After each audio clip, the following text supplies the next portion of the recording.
JEE advanced 2017 పరీక్షా ఫలితాల్లో Rajamahendravaram Tirumala junior కళాశాల విద్యార్థులు అత్యుత్తమ ఫలితాలు సాధించారు.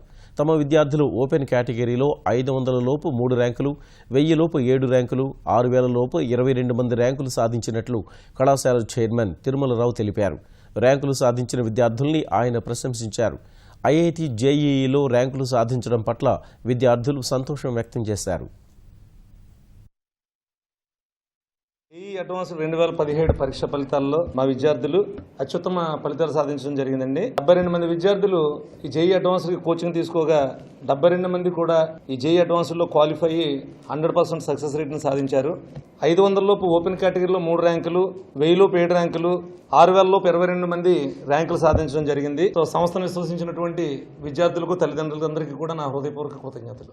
అడ్వాన్స్ రిజల్ట్స్ లో నాకు 244 ర్యాంక్ వచ్చింది. చాలా హ్యాపీగా ఉంది. ముంబైలో ఇంజనీరింగ్ ఫీజు తీసుకుందాం అనుకుంటున్నాను. ప్రతి టీచర్ని డౌట్ క్లారిఫై చేసుకున్నాను. నాకు ఇక్కడ టీచర్స్ బాగా హెల్ప్ చేశారు. అలాగే మా పేరెంట్స్ కు బాగా సపోర్ట్ ఇచ్చారు. అడ్వాన్స్ లో 465 ర్యాంక్ వచ్చింది ఆల్ ఇండియా. నేను ముంబై కానీ, చెన్నై కానీ, ఢిల్లీ కానీ ఏదో ఒక ఐటీలో సిఎస్ లో చేరాలి. 476 ర్యాంక్ వచ్చింది ఓపెన్ కేటగిరీలో. బీసీలో 54 వచ్చింది. నేను చాలా ఆనందంగా ఫీల్ అవుతున్నాను. ఐఐటి ఢిల్లీలో సిఎస్సి జాయిన్ అవుదాం అనుకుంటున్నాను. ఈ అడ్వాన్స్ రిజల్ట్స్లో నాకు ఓబీసీ కేటగిరీ 62nd ర్యాంక్ వచ్చింది. దీనికి నేను చాలా హ్యాపీగా ఫీల్ అవుతున్నాను. ముంబైలో ఎలక్ట్రికల్ తీసుకుందాం అనుకుంటున్నాను.